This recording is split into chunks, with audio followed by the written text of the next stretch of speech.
Yo, nice to see you. We've recently applied a few major changes to the current TBC UI, and in this video I want to talk about the changes I've pushed. And for more information about the UI and how to get it, you can hop into my Discord channel. You can find the link in the description of this video. And right before I start, you probably want to ask me where the fuck the rate pack for tier 4 is. It's coming, guys. Just wait a few more days and follow the changelog channel for TBC in my Discord. Alright, the major change for us is that we've just shifted to the new version of the ElvUI 15.05. There aren't a lot of updates, but before this you wouldn't have been able to install MerfinUI with this version. You would run into lower errors and your installation wouldn't have been completed. We fixed that, and we also went over the changes that the ElvUI devs brought in. Basically, the problem with the 15th version of ElvUI was that on retail, midnight, the game devs dramatically changed how the API works. And the ElvUI devs tried to adapt the ElvUI to the new API, and this caused them to remove certain functionality. And since we all use one add-on for all the game versions, this also affected the other expansions that still run on the legacy API.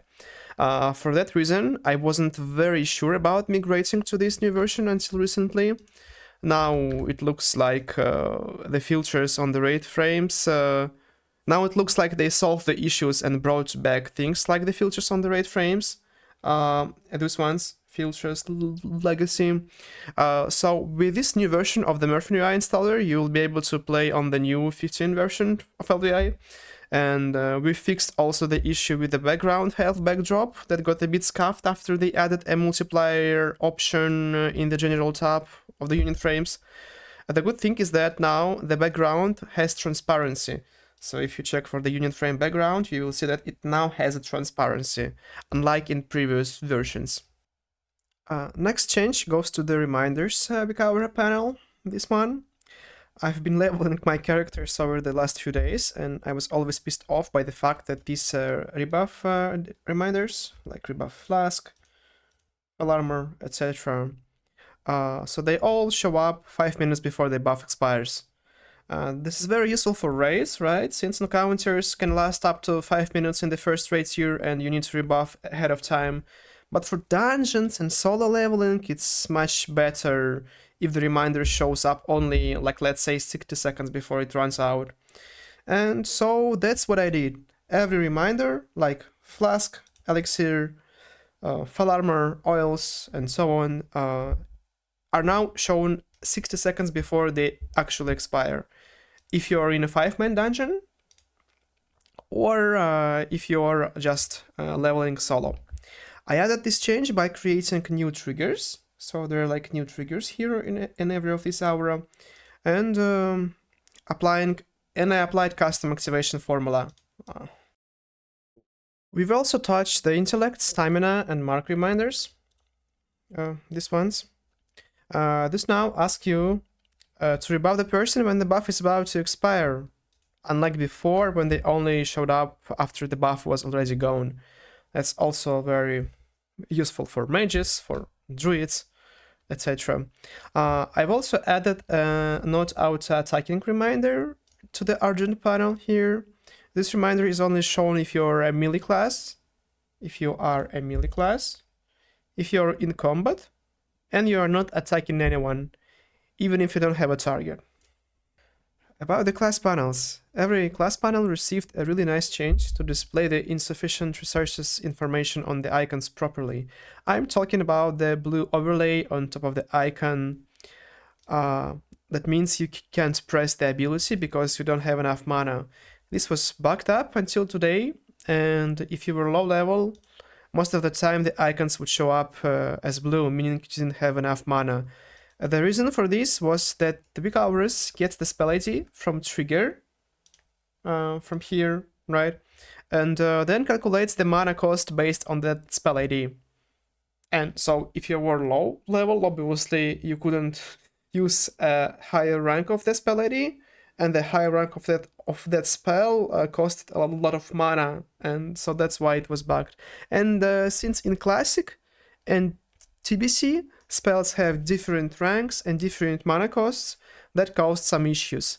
Now I've implemented a new custom function that checks your highest available rank and displays the blue effect correctly.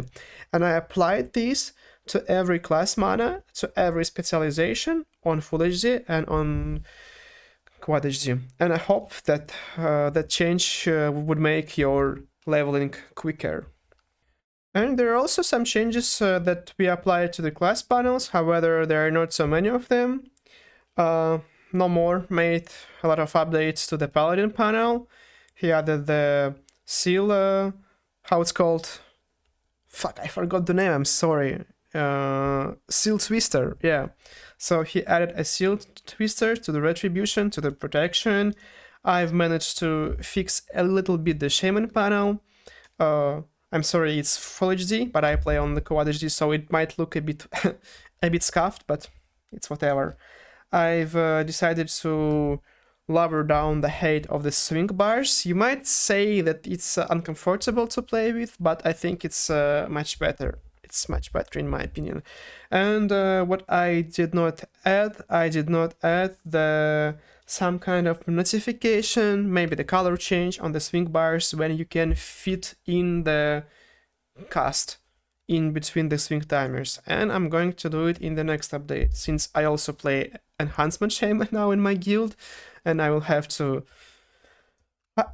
fix that. I will have to add that. So if you are worried about that, yeah, now you know that I'm aware of that. No More added few changes to the mage panel. To be honest with you, I am not sure right now which changes are those, and but I will list them in the changelog channel. I'm sorry for that because I record this video when the No More is sleeping, but I will include that change in the changelog in my Discord changelog channel. There are still some changes that will be cooked over the next few days. I've already said that the raid pack is coming. With the raid pack, we'll also fix all the filters for tier 4, adding all the necessary debuffs and stuff. I'll also try to clean up some of the mess with the certain general auras and just make the things better overall. Once again, thank you guys for the support you give to what we are doing. We really appreciate it, and see you in the next changelog video.